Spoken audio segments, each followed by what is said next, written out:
जी sir. सबसे पहले तो आप सभी को नमस्कार और आपका हार्दिक स्वागत और अभिनंदन। जैसा कि आप सभी को पता है, मोहनलाल सुखड़े विश्वविद्यालय उदयपुर, गोविंद गुरु जनजाति विश्वविद्यालय बांसवाड़ा तथा प्रजापिता ब्रह्म कुमारी ईश्वरी विश्वविद्यालय माउंट माउंट आबू के संयुक्त तत्वाधान में जो स्थानीय महाविद्यालय जे.आर. शर्मा महाविद्यालय ऋषिदेव इस वेबिनार का आयोजन करने जा रहा है, जिसका मुख्य विषय तकनीकी शिक्षा के प्रति भारतीय युवाओं का दृष्टिकोण है। इस पर विचार प्रस्तुत करने के लिए हमारे बीच में विषय विशेषज्ञ मौजूद हैं। आप डॉक्टर श्रीमान अरविंद कुमार जी व्यास, बेलमुंगा में आप हिंदी के प्राध्यापक हैं। साथ ही हमारे साथ जुड़े हुए हैं एक और विशेषज्ञ जिनका नाम है डॉक्टर लालू राम जी जाट साहब। आप भी अपने विषय के और भूगोल के प्राध्यापक हैं। आप सभी का मैं महाविद्यालय परिवार की ओर से हार्दिक स्वागत और अभिनंदन करता हूँ। कार्यक्रम को अपन शुरू करें इससे पहले मैं आप सभी को क्षमा चाहूंगा कि थोड़ी तकनीकी खामी के कारण थोड़ा सा विलंब हुआ है। मैं सबसे पहले अरविंद जी से निवेदन करूंगा कि वो अपना उद्बोधन प्रस्तुत करें। श्रीमान अरविंद कुमार व्यास साहब। हाँ, बहुत बहुत धन्यवाद सर। आवाज़ आ रही सर मेरी? हाँ, आ रही है सर। जी सर। बहुत बहुत साधुवाद sir JR. Sharma college Rishabhdev का कि आपने आ, हमें मौका दिया है इस विषय पर विचार साझा करने के लिए। बहुत बहुत साधुवाद है। आज 7 दिसंबर मोहनलाल सुखाड़िया विश्वविद्यालय, जिससे अपना महाविद्यालय संबंधित है, आनंदम दिवस मना रहा है। और आनंदम दिवस के तहत ही एक विशाल वेबिनार श्रृंखला का आयोजन किया जा रहा है, जिसमें मोहनलाल सुखाड़िया विश्वविद्यालय उदयपुर, गोविंद गुरु जनजाति विश्वविद्यालय बांसवाड़ा और प्रजापिता ब्रह्म कुमारी विश्वविद्यालय जो माउंट आबू है, इन तीनों के संयुक्त तत्वाधान में एक विशाल वेबिनार श्रृंखला का आयोजन किया जा रहा है। ठीक है ना। और इसके तहत जो सर का आदेश हुआ है, जैसा कि तकनीकी शिक्षा में युवाओं का जो विचार, उनकी जो विचारधारा है, उसके ऊपर मुझे अपने विचार साझा करने हैं। बहुत ही अच्छा विषय लिया है सर आपने, इसके लिए बहुत बहुत धन्यवाद सर आपको। सबसे पहले वर्तमान में जो आनंदम है, आनंदम विश्वविद्यालय के द्वारा न केवल सुखाड़िया विश्वविद्यालय बल्कि राजस्थान और भारत के अधिकांश जो विश्वविद्यालय है, उनके द्वारा आनंदम कोर्स को शुरू किया जा रहा है। और इसको एक रेगुलर कोर्स के रूप में, जो डिग्री कोर्स है उसके साथ एक अतिरिक्त कालांश के रूप में इसको संचालित किया जाएगा। अब आनंदम है क्या? सबसे पहले हाँ, तकनीक शिक्षा पर मैं आऊँगा, पर उससे पहले मैं बात करूँगा आनंदम की। आनंदम है क्या? ये आवाज़ डिस्टर्ब हो रही सर। हाँ, आनंदम है क्या? आनंदम को समझने के लिए एक शब्द है आनंद। आनंद जो शब्द है, ये प्लीज़ ये ऑनलाइन टेस्ट 2020 अपने माउथ अनम्यूट कर लें।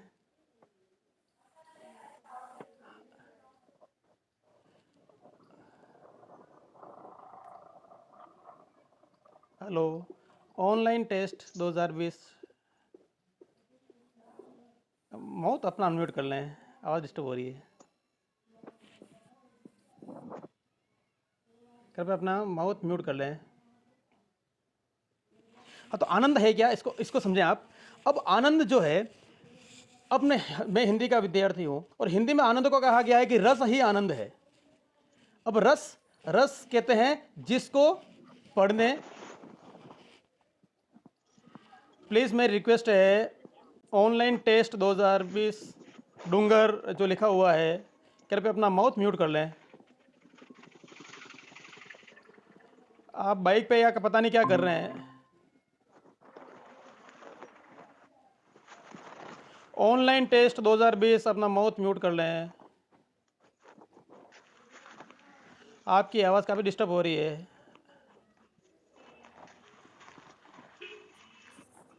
ऑनलाइन टेस्ट, प्लीज़ रिक्वेस्ट है, ऑनलाइन टेस्ट 2020, अपना माउथ म्यूट कर लें। धन्यवाद, थैंक यू। प्लीज़। हाँ जी सर। हाँ, तो अब मैं जब मेरी आवाज़ क-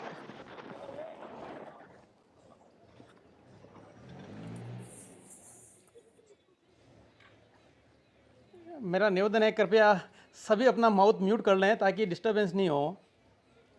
हाँ, मेरे बाद जो भी वक्ता बोलेंगे उनको भी डिस्टरबेंस नहीं हो। हाँ, तो आनंद क्या है? रस ही आनंद है। सीधी बात है, जिसको पढ़ने सुनने देखने से जो आनंद की अभिव्यक्ति होती है वही आनंदम का सिलेबस है। अब आनंद क्या है इसको समझें आप। आनंद जो है वो अपने हृदय के अंदर स्वयं प्रकट होने वाली एक क्रिया है। जिस क्रिया को या जिस कार्य को करने पर व्यक्ति का अंतःकरण यदि आनंदित हो जाता है, प्रसन्नचित हो जाता है, वही आनंद है। और इसको लेकर के विश्वविद्यालय एक नया कोर्स शुरू करने जा रहा है। आनंद जो है वो, उसकी एक परिभाषा आती है जिसमें लोकोत्तर कहा गया है उसको। लोकोत्तर का मतलब होता है जो आनंद है वो इस लोक का नहीं है, वो एक अलग ही लोक में लोक को प्राप्त करने से जो आनंद मिलता है वही आनंद है। अब वो ये आनंद मिलता कैसे है, एक व्यक्ति को ये आनंद मिलेगा कैसे? विश्वविद्यालय का यह मानना है कि समाज में जो विश्वविद्यालय है, जो स्कूल हैं, उनमें से अधिकांश जो विद्यार्थी पढ़ रहे हैं वो अपने समाज से जुड़े रहते हैं और समाज में विभिन्न वर्ग के लोग निवास करते हैं। अमीर से अमीर और गरीब से गरीब भी निवास करता है। ऐसे में समाज में जितने भी लोग निवास करते हैं उनको कोई न कोई समस्या, कोई न कोई असुविधा ज़रूर होती है। उनके उनमें वैचारिक मतभेद भी होते हैं। तो विद्यार्थी समाज में रहता हुआ यदि अपने समाज की जो समस्याएं हैं उनको दूर करता है, परंतु बशर्ते है निस्वार्थ, जिसमें कोई स्वार्थ नहीं हो, जिसमें परोपकार की भावना हो, लोक कल्याण की भावना हो, यदि इस नाते वो उनकी समस्याओं को सोल्व करता है, दूर करता है, और उससे ऐसे करने से अपन को न तो आर्थिक फायदा होगा न कोई शारीरिक फायदा होगा, जो फायदा होगा वो आत्मिक फायदा होगा, और ये आत्मिक फायदा जो है वही आनंद है। ठीक है, और इसी आनंद को लेकर के विश्वविद्यालय एक अच्छा कोर्स शुरू करने जा रहा है। आपने देखा होगा बचपन में अगर आनंद को समझना हो तो एक सीधी परिभाषा है इसकी, एक सीधा सा एक इसका ये है उदाहरण। बचपन में जब अपन सभी छोटे थे और उस समय तितली के पीछे सभी गए हों, खेत पे कहीं गार्डन में गए हों, तितली उड़ रही हो और आपने यदि उस तितली के पीछे भागने का मौका पाया हो, रंग बिरंगी तितली, उसको आप उसके पीछे पीछे, वो आपके आगे आगे, और जब उसको फूल पे बैठने के बाद यदि आपने उसको हाथ में लिया हो और उस समय एक बालोचित मन के ऊपर आपकी जो छवि बनी होगी उस तितली को लेकर के, उस तितली को पा करके, वही आनंद है। सीधी बात। अब इसमें एक चीज और है, आनंद में स्वयं के सुख की कल्पना नहीं होती है। व्यक्ति आनंद में अपने सुख के लिए कभी काम नहीं करता है, जो काम करता है परोपकार के लिए करता है, लोक कल्याण के लिए करता है। यह है आनंद का विषय है। अब बात करते हैं अपन तकनीकी के लिए। अब जो अपना सब्जेक्ट है तकनीकी शिक्षा में युवाओं का दृष्टिकोण। अब तकनीक है क्या और इसको आनंद से क्यों जोड़ा गया है? तकनीक है क्या और इसको आनंद से क्यों जोड़ा गया है? मेरे अनुसार अपने समाज में बहुत सारे वर्ग हैं, उनकी बहुत सारी आवश्यकताएं भी हैं और आवश्यकता ही आविष्कार की जननी होती है। अपने समाज में जितने भी लोग हैं उनकी कोई न कोई आवश्यकता है। आजकल छोटा से छोटा बच्चा भी है, वो भी मोबाइल के बिना नहीं रहता है, उसको भी तकनीक चाहिए। तो आवश्यकता ही आविष्कार की जननी है। अब समाज में चाहे कोई सा भी वर्ग हो, उसको अपने भरण पोषण के लिए, अपनी आजीविका निर्वहन के लिए कोई न कोई काम तो करना ही पड़ेगा, और काम करना है। और वर्तमान जो समय है वो प्रतिस्पर्धा का समय है। आज अपना भारत विश्व के साथ होड़ कर रहा है। प्रत्येक क्षेत्र में भारत भी आगे बढ़ रहा है, विश्व के साथ कदम से कदम मिला के चल रहा है। विश्व जो तकनीकी मामले में बहुत ऊपर उठ रहा है, ऐसे में अपना भारत भी पीछे कैसे रह जाए? इसके लिए तकनीकी शिक्षा अपने भारत में नितांत ही आवश्यक है। अब तकनीक है क्या? वर्तमान में शिक्षा का व्यवसायीकरण हो रहा है, क्योंकि प्रत्येक बच्चा जानता है मैं ऐसी शिक्षा ग्रहण करूं जिससे मेरा और मेरे परिवार का भरण पोषण हो जाए, या फिर मेरा जो जीवन है सुखप्रद व्यतीत हो जाए। इसके लिए तकनीकी शिक्षा बहुत ही आवश्यक है। मानव निर्मित यंत्रों की शिक्षा है तकनीकी शिक्षा। तकनीक किसने ईजाद की? मानव ने ईजाद की। किसके लिए की? मानव के लिए की। क्यों की? क्योंकि अपना काम सरल हो जाए। सीधी बात है। तकनीक का सिद्धार्थ किसने ईजाद की? मानव ने की। किसके लिए की? मानव के लिए की। क्यों की? क्योंकि जो भी काम किया जा रहा है वो काम आसानी से हो जाए, सरल हो जाए, इसलिए तकनीक का विकास किया गया है। तकनीकी शिक्षा के लिए दो मुख्य रूप से अपने भारत में शिक्षा दी जाती है।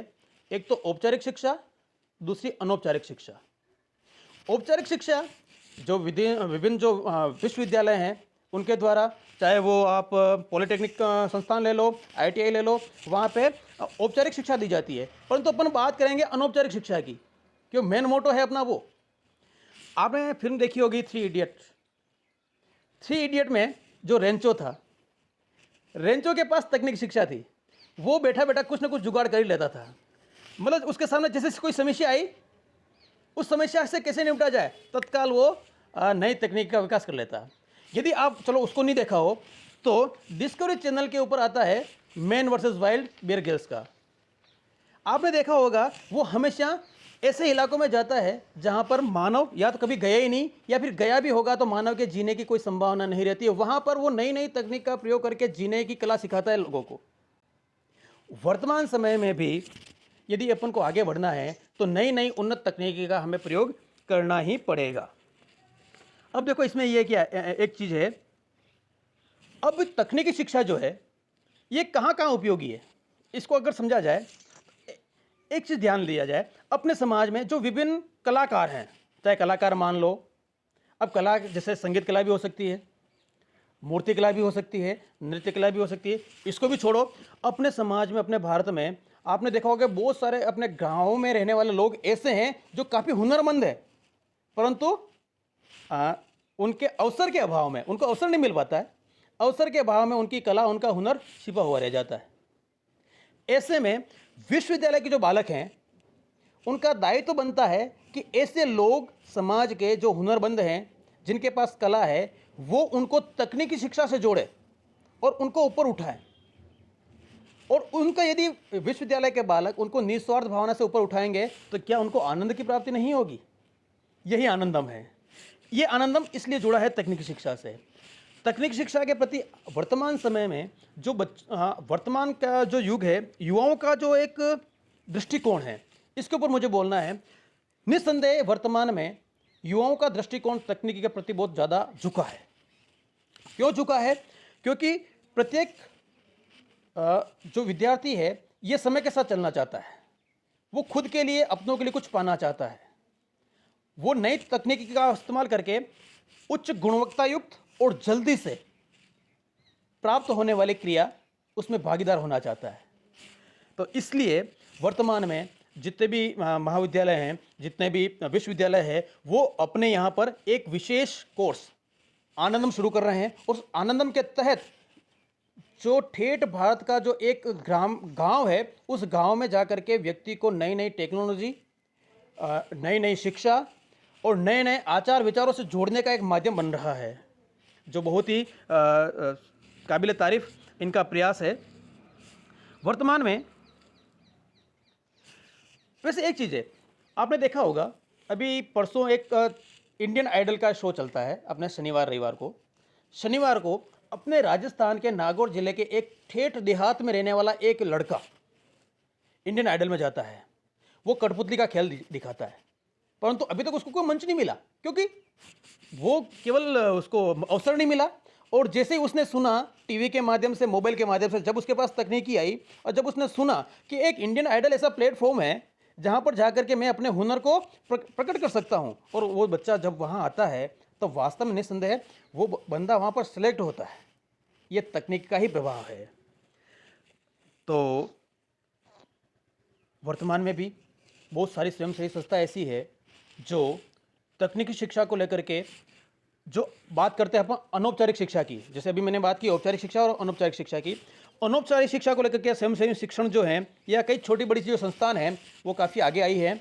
वो कोई तो कुछ अल्प पैसा लेकर के, अल्प फीस लेकर के, या फिर कोई फ्री में लोगों के बीच में जा करके उनको तकनीकी जो टेक्नोलॉजी है उसका ज्ञान करवा रही है।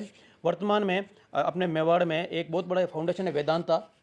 नाम सुना ही होगा, वेदांता के बहुत सारे ऐसे प्रोजेक्ट चलते हैं जो गाँव में जा कर के जो ग्रामीण महिलाएं हैं या फिर ग्रामीण जो पुरुष हैं उनको काफ़ी तकनीक शिक्षा से जोड़ने की शिक्षा या उनको अवसर दिलाने के उनको प्रयास किए जा रहे हैं। मेरे वैसे आगे भी वक्ता मौजूद हैं, बहुत अनुभवी हैं, वो भी अपने विचार साझा करेंगे इस विषय को लेकर के।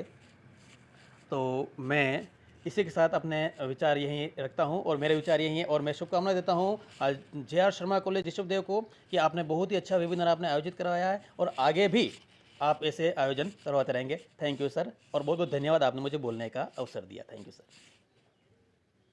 बहुत बहुत धन्यवाद अरविंद जी आपका। आपने तकनीकी शिक्षा और युवाओं को जो दृष्टिकोण है उसके ऊपर अपने बहुत ही अच्छे विचार प्रस्तुत किए। मगर उससे पहले आपने जो आनंद की जो परिभाषा बताई, उस आनंद को जो आपने परिभाषित किया है अपने शब्दों में, वो निस्संदेह रूप से केवल इसको परिभाषित आप ही कर सकते हैं, क्योंकि आप ऐसे हिंदी की व्याख्याता हैं। तो इसको बड़े लजीज तरीके से आपने जो प्रस्तुत किया है, इसके लिए आपको बहुत बहुत धन्यवाद। और थैंक यू आपने सर। इतना अभी समय निकाल कर इस वेबिनार को जो दिया है, आपको बहुत बहुत धन्यवाद। थैंक यू हमारे सर। बीच में महाविद्यालय के प्राचार्य महोदय डॉक्टर पीयूष वर्धन सिंह जी ददीवाड़ा साहब उपस्थित हैं। उनसे मैं निवेदन करूंगा कि वो आज के इस कार्यक्रम के अतिथिता ग्रहण करें, और साथ ही उनसे मैं पुनः निवेदन करूंगा कि हमारे बीच में जो वक्तागण जो उपस्थित हैं, उनके स्वागत हेतु उद्बोधन स्वरूप दो शब्द प्रदान करें। श्रीमान आचार्य साहब। धन्यवाद घनश्याम जी। विश्वविद्यालय द्वारा आयोजित इस वेबिनार के दोनों हमारे वक्ता, हमारे होनहार लालूराम जी और डॉक्टर लालूराम जी और डॉक्टर अरविंद जी, आपने अभी मैं जुड़ा था, थोड़ा लेट हो गया था, लेकिन मैंने देखा कि और सुना कि काफ़ी अच्छी जो आपका सब्जेक्ट था उसके अकॉर्डिंग वास्तव में आनंद, जैसा घनश्याम जी ने कहा कि साहित्य का आदमी अपने ढंग से व्याख्या करता है, और उन्होंने कहीं ना कहीं जो उदाहरण दिए, जो जो अपनी तकनीक के साथ उसको जोड़ने की बात कही, इस सत्य आज आप और हम कहीं कहीं दूर बैठे हुए आपस में बात कर पा रहे हैं, तो वो कहीं ना कहीं तकनीक का ही परिणाम है। इस दुनिया में इतनी दूरियां बढ़ गई, लोग पास से रहना दूर हो गए, तकनीक ही एक रीज़न रहा है जिससे वो आपस में जुड़ पा रहे हैं। बाकी तो कोरोना ने एक दूसरे को इतना दूर कर दिया है कि वो आस पास आना ही लोग भूल गए हैं। और एक बार पुनः महाविद्यालय की ओर से मैं आप दोनों का हार्दिक स्वागत करता हूँ। घनश्याम जी हमारे कार्यक्रम के संचालक संयोजक जिन्होंने इसका सारा मैनेज किया, मैं उनको भी धन्यवाद देता हूँ, और मैं चाहता हूँ कि आगे इस आयोजन को आप आगे स्टार्ट करें। Thank you very much. बहुत बहुत धन्यवाद सर। अब मैं हमारे बीच में जो दूसरे जो मुख्य वक्ता है डॉक्टर श्रीमान एल.आर. जाट साहब, आपसे मैं निवेदन करूंगा कि आप अपना अनुभव आज इस वेबिनार के मंच पर साझा कर हमें अनुग्रहित करें। श्रीमान जाट साहब।